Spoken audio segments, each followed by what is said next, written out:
आ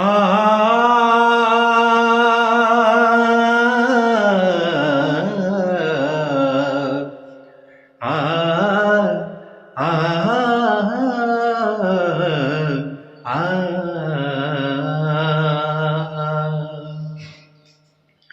प्यार राजा प्यार रानी प्यार त इतिहास की कहानी प्यार राजा प्यार राजा प्यार रानी प्यार त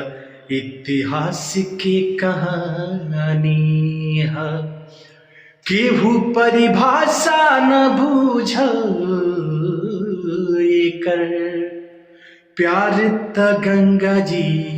के पानी अरे जहिया से प्यार भइल हो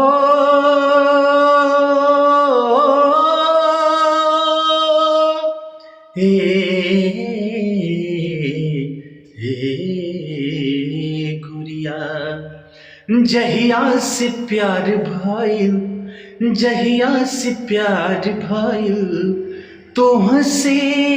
गुजरिया तही से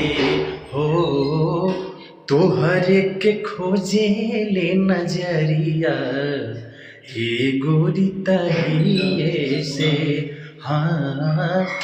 तोहर के खोजे ले नजरिया हे गोरी तही से जहिया से प्यार भइल जहिया से प्यार भइल तोह से गुजरिया तही से हाँ तोहर के खोजे ले नजरिया हे गोरी तही से हो तोहर के खोजे ले नजरिया हे गोरी तही से हाँ तोहर के खोजे ले नजरिया हे गोरी तही से अरे जहिया से प्यार भइल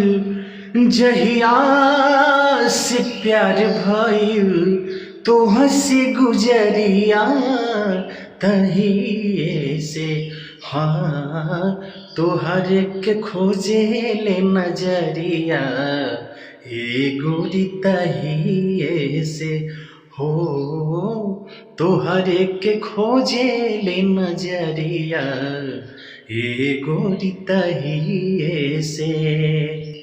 तो नमस्कार प्रणाम भैया, आप सबके बहुत बहुत धन्यवाद। और आप सबसे ये अनुरोध रही है, अपेक्षा रही कि हमारा यदि आप